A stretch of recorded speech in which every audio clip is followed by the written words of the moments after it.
Welcome, my friend. It is the Nisha Jackson Show. Thyroid, stress, thyroid.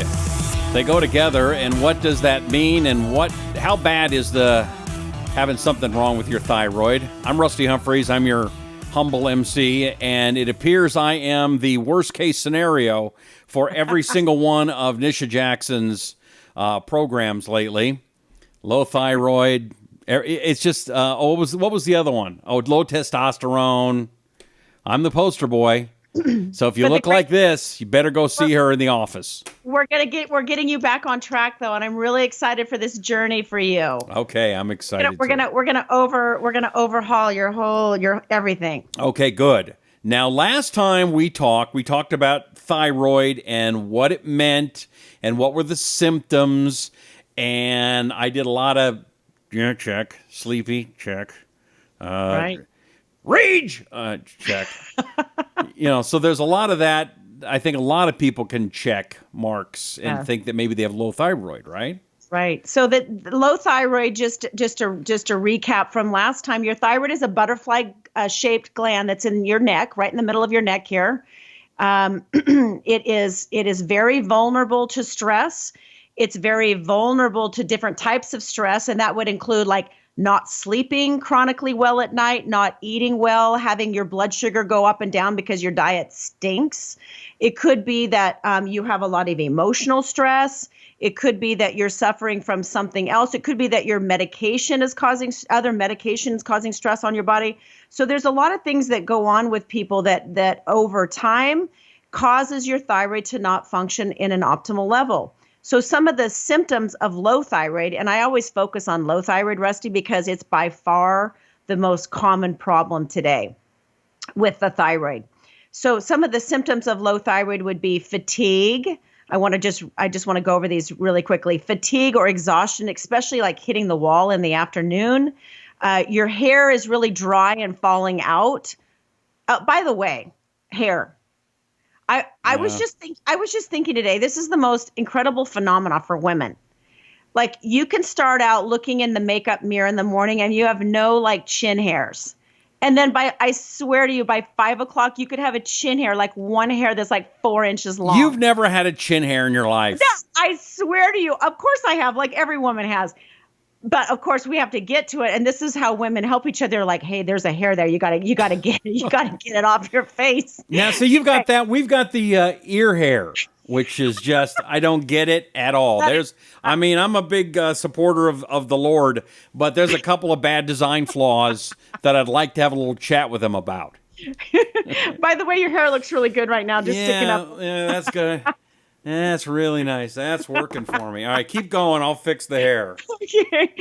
So anyway, but we spend thousands of dollars on hair products and we can't get our hair to grow, but we can get a chin hair to grow in like 8 hours, 4 inches. I mean, it's the craziest thing ever. Like, how does that even happen? You should study that and find out why it does that and put it on the top of my head. I know. I'm going to patent that one chin hair and figure out what it's like chin hair on steroids. Okay. Anyway, hair loss is a big problem with low thyroid.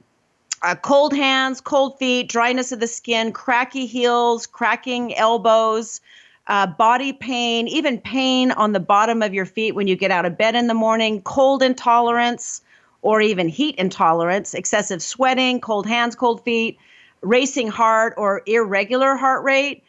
For women, often they have problems with their periods, heavy bleeding, irregular bleeding, puffy eyes. I didn't say this on the last show, but puffy eyes. So that's when I look at people's face when they come into the office, I often notice like they have puffiness right here under their eyes. And that can be a real obvious sign of low thyroid. So anyway, water retention, bloating, constipation, depression, irritability, mood swings. These are all related to your thyroid not functioning optimally. And anyway, often I think when you go into the medical office, it gets met with, oh, you're just under a lot of stress. So just try to like get your stress under control and give me a call later. And is there a pill that goes along with that usually? Well, no, not typically stress, but I think that one of the things that we're not doing very well today in the medical office is really understanding how stress can completely ransack your endocrine system. And thyroid is what we're focusing on today because stress, and I want to emphasize, stress is not just running around like you got your head cut off or too many things on your to-do list that you can't possibly get to. Trust me, I get that.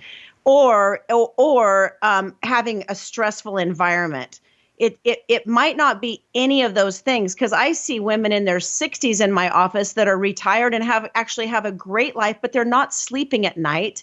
They're completely hormonally imbalanced, and their diet stinks.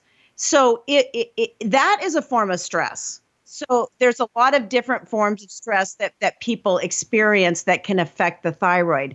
So I thought it would be kind of cool today to talk about how does stress affect the thyroid? Like, what is the connection between stress and making your thyroid go low and causing all of these symptoms that I showed last time on this diagram, that these are the symptoms of low thyroid. It affects your entire body. So this is for men and women. Loss of eyebrow hair? I never even... Oh my gosh, that's like a really obvious one. I developed low thyroid after my second child 25 years ago, but and I've had this ever since. I cannot grow hair on this end of my eyebrow right here. It just looks like it's perfectly coiffed. Well, I have eyebrow pencil there. Okay, I correct it. But it's a cheater. or I hide it. Or I hide her hair. Okay. Anyway.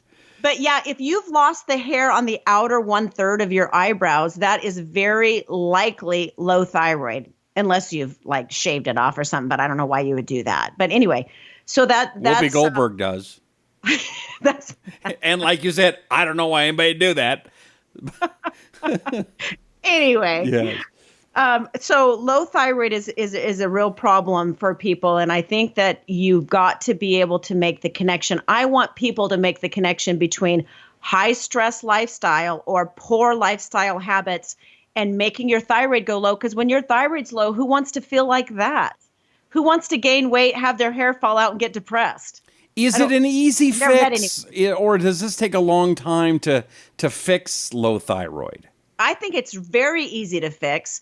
But it's much more advantageous for somebody to fix their thyroid and fix the other things that are surrounding it that are not right, including lifestyle changes, optimizing vitamin levels, and fixing other hormones that are not optimal.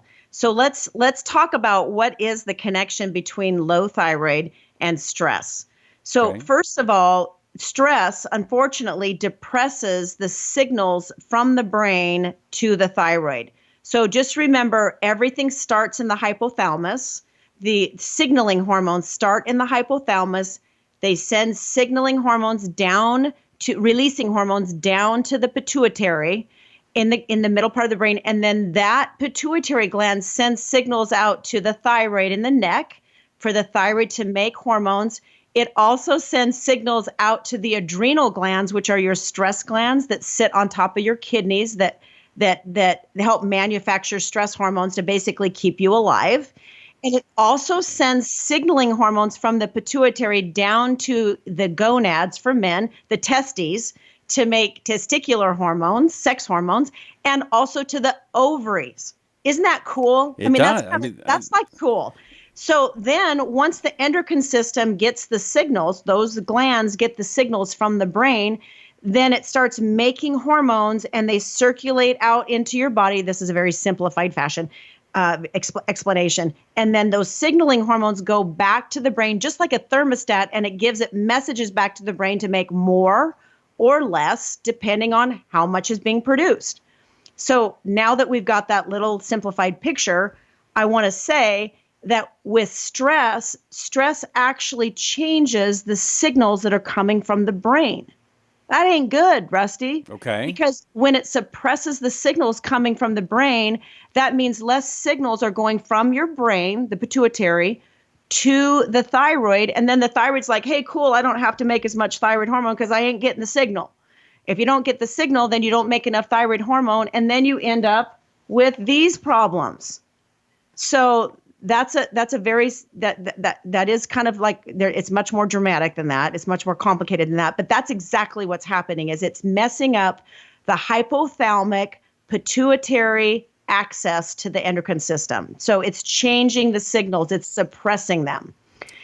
Okay, So- and obviously that is wide ranging in the body. It's not like just one little thing. This is almost everything, right? This is And this is not a theory, Rusty. There have been countless studies that have shown that high stress or poor lifestyle, which is also stressful for the body, changes the signals from the brain to the endocrine system, particularly the thyroid.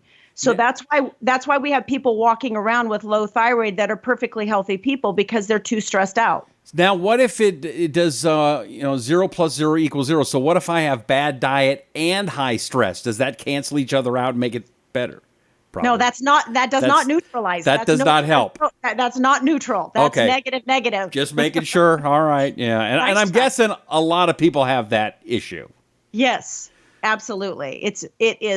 It's becoming an absolute worldwide epidemic. Just look around at people. It's becoming more and more of a problem. Okay, the next one, which I think is really profound, and I'm probably going to step on some people's toes saying this, but I'm going to say it anyway. The adrenal stress. So remember, the signals go from the brain to the stress glands also, and they go from the brain to the thyroid. And they go from the brain to the ovaries or the testes. So the signals are going out to those three glands, which means if the signals are not normal in the brain, it can affect all three glands, the stress glands, the thyroid gland, and also the sex hormone glands. So that means that you can have the symptoms that affect your whole body. So the thing that's happening here that I'm most concerned about with stress is that your body, your thyroid, makes T4. That's a storage thyroid hormone. Not a big deal, not really that important, except for the T4 uses your body to convert into the active thyroid hormone called T3. So T3 is really the thyroid hormone that's most important because it's the active thyroid that's really affecting at the cellular level.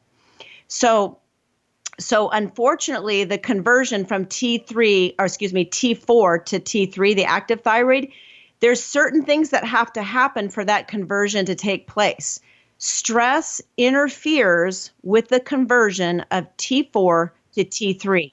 Again, not a theory. Countless studies have shown that there is an interruption between T4 converting to T3, which is your active thyroid that you need to feel well.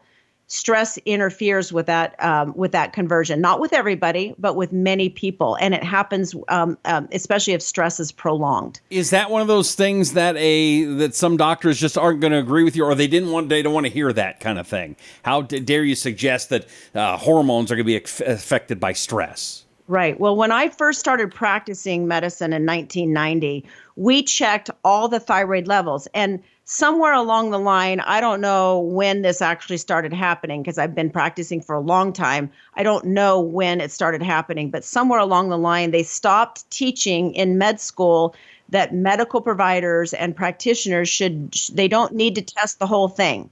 They just need to look at the TSH because everything should be based on the TSH, which is just the signal from the brain. It's not what's circulating in your body. It's not the end result, right? It would just be like looking at a thermostat. This, I don't want to step on any toes, but I'm going to say it. It would be like looking at the thermostat on the wall and saying, oh, it's 75 degrees in here, but it isn't 75 degrees in here. It's 68 degrees in here, or it's 102 degrees in here. And you're like, wait, that doesn't make any sense. It's 100. It feels like 102, but my thermostat says 75. Something's haywire. I don't know. Whose toes are you stepping on here? What are you worried about? All I'm saying is what is standard of care today, what we see most prevalent in the medical offices today. If somebody comes into the medical office and they say, hey, I researched low thyroid and I have 10 of the 12 symptoms of low thyroid. Now, there's way more than 12. But if they come into the medical office and they say, I have all these symptoms of low thyroid, they're going to most likely get just a TSH test. And that is my opinion, my humble opinion, it's not enough. They need to look at the whole picture so that we know what we're dealing with. Because the thermostat example is a really good example because sometimes how hot it is in the room is not necessarily what the thermostat is saying. So something went haywire, which means we have to look at what's happening downstream. What is circulating in the body? And this little example I gave of the thyroid with stress does not convert from T4 to T3. Well, unless you're testing T3, Rusty, you're not going to pick it up. So how are we going to know what's wrong with the patient if we don't actually order the test and see what's going on downstream? I guess I don't even understand why that is something that would be seemed controversial. Why would you not want to test more things?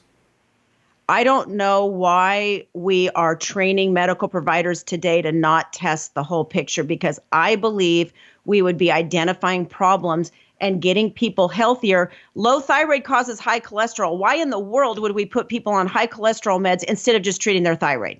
Why? Tell me why. There's no excuse for that. There's no excuse that we would put people on a statin drug that has very significant side effects when you can just treat the low thyroid if that's the problem. But that's my whole point. Is that a big pharma thing? There's more money in statin drugs than there are in thyroid drugs, or is it just easier? What do you think? What's your hypothesis? You don't have to say it's fact. I don't have any comment on big pharma, but I'm just saying we're here. I was put on this earth to help patients.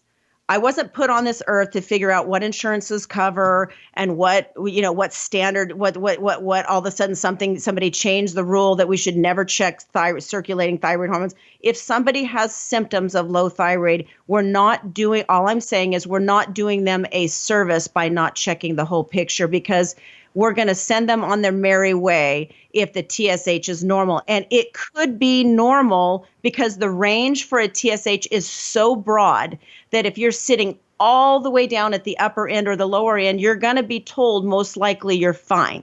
But then you're going to walk away with all of these symptoms of low thyroid that on that graph I just showed you, and it's not fair to the patient. They shouldn't have to live like that. So, anyway, I'm really going crazy right now talking about this, but you're doing great. I mean, this is important stuff, and we want to hear the truth. I think that's what most people who are honest with themselves is, just tell us the truth. We don't want to hear a bunch of baloney. We don't want to hear, stuff that's going to help sell products for the pharmaceutical companies or wherever. I'm not saying that they're all bad. I don't know. I'm just saying we just want to hear the truth. And that's why we listen to your show, Dr. Nisha Jackson, because you tell us this, even though you kind of maybe puts you and your career in jeopardy sometimes. Yeah. I don't put my career in jeopardy because I think there's so much research out there, Rusty, to show that these are important tests. And this is something we have to take very seriously. Our environment is affecting the thyroid, and our stress is affecting the thyroid. And all I'm saying is I would much rather do a service for my patients and all of the practitioners that work for me. I'd much rather them do a service for their patients and find out what is going on underneath rather than just sugarcoating it with a bunch of drugs. I think that's a better way to treat our patients. I agree. Let me ask you one other thing, because I think this environmental thing is a big deal. We don't have enough time to get into how the environment affects hormones in this show, but maybe the next show we do. Am I right? I think that, from everything that I've read, your hormones are really affected by what's going on in the environment today. Yes.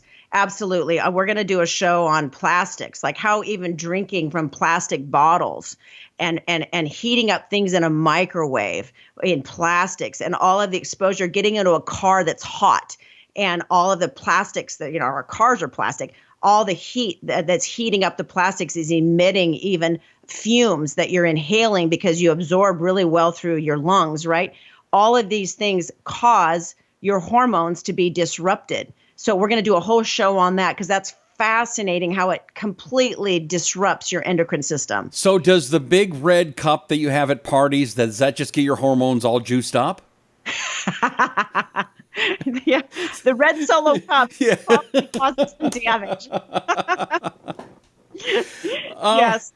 So anyway, there's a number of ways that your stress is affecting your thyroid. It can affect even your gut.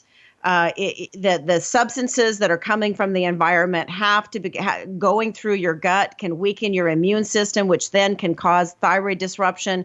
So there's all sorts of issues that can happen with stress. Stress can even cause something that is more of a newer syndrome called thyroid resistance.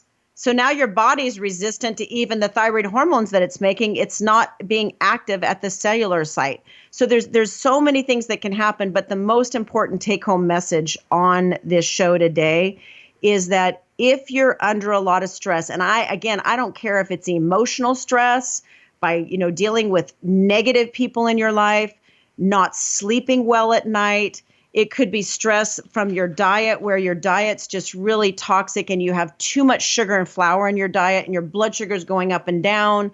It could be that your to-do list is just too long and you can't get through it and you're putting so much pressure on yourself. Maybe it's just that you just have too much on your plate. You're going to have an endocrine problem at some point. You are going to either have low thyroid, a gynecological issue with your female hormones or your male hormones, your testosterone's something is going to happen at some point. Nobody can get away with long-term stress and not having an endocrine issue. So I guess the take-home message, Rusty, on this is we got to take this stuff seriously. And even if you just make one tiny change a week, like I'm going to really focus on getting sugar and flour out of my diet and use it more as a treat rather than a staple, right? You keep harping on sugar. Sugar. It's like every couple episodes, we got to talk about sugar. Come on. Is sugar really that bad? I'm never going to stop talking about sugar because it is absolutely the devil. It's the big lie. It's a big lie for people. And I love sugar. I'm a major sugarholic. I come from 4 generations of sugarholics. I do. I love sugar. Ask any one of my friends. I love chocolate. I love dessert. I love sugar. But I can only have a little bit of it. Not only do I feel terrible after eating it, but I can only have a little bit. And it has to be used literally as a once or twice a week treat. It cannot be used as a daily staple. And people are ODing on bread, which is just like eating sugar, and flour, chips, all sorts of pancakes and Eggos. they're ODing on this stuff, and they're giving their kids it too. Sugary drinks, juices, all of those things. This is a problem for your entire endocrine system. So if you want to be on the fast track to ransacking your endocrine system, and that's including your stress glands, your thyroid glands, and your sex hormones, your female and male hormones, just keep eating a lot of sugar and flour because you will be on the fast track to do it. It's not good. Now, you said that you get sick after eating chocolate. Are you overly sensitive? No, I did not say that. Okay. I did not. You don't feel as good. Strike the record. I never said chocolate. I actually believe in chocolate. Okay. Like I have 1 ounce of dark chocolate in the afternoon, every single afternoon. I actually think dark chocolate's good for you. I'm talking about sugary things. Okay. Sugar or flour. How about 2 great tastes that taste great together, the chocolate and peanut butter? Now, that's probably okay because peanuts are from the ground. I don't have a problem with natural peanut butter. I don't. But Reese's probably not on your list. Probably not Reese's peanut butter cup, although they are very good. But no, this would be something you should take a bite of and then throw the rest of it away and stomp it in your garbage. Stomp it. There you go. And you know what? I'll bet you the Reese's people would agree. Buy one, stomp it out, buy a whole bunch more. That's a great selling point. Stomp out the Reese's. We'll make more. That's right. All right. Anyway. Well, we're running short of time here. Do you have anything to wrap it up with here, Nisha? No, I guess the other thing I want to say about thyroid is really consider talking to your medical provider, whoever you see, about just the possibility of looking at all the levels. And then asking for the test results, and then questioning if your levels are all the way at the bottom with your circulating thyroid, not the TSH. Because the TSH would actually be at the high end if it's low, because that means the signal is like, hey, lady, man, make some more thyroid hormone. So that signal would be high, but the thyroid hormones that are in your body would be low. So we'll have transcripts of this show. It's really important that people know. You can also go to page 109 in my book. It's a whole chapter on thyroid. It's really important that people understand more, get a little bit more depthness of thyroid. Like, really, what does it do? I have great graphs in here, and it will tell you what tests to request. And I guess that's the thing, is be autonomous about your health and ask for what you want and step in and be partners with your medical provider instead of just accepting that everything's fine. All right, the name of the book, by the way, and I suggest you get it, it's called Brilliant Burnout: How Successful Driven Women Can Stay in the Game by Rewiring Their Bodies, Brains, and Hormones. And this is okay for men too, right? Yes, absolutely. Actually, most of the chapters in the book are relevant to men and women. Okay. But it is kind of a chick book. But, I wrote it that way. But men can learn a lot about the endocrine system by just reading certain chapters. All right. Please do us a favor, would you? And that is subscribe to The Nisha Jackson Show, whether it's here on Apple Podcasts or on Google Podcasts, or send us an email, or YouTube, subscribe to the channel. Show comes out every week, and it's really important, these latest information, new health hacks that Nisha Jackson's finding and sharing with you every week. Next week, we're going to talk about how the environment is affecting your hormones, and that's very important too. So we'll catch you next time. Thank you so much for being here. NishaJackson.com is where you can find her, and we'll see you next time right here on The Nisha Jackson Show.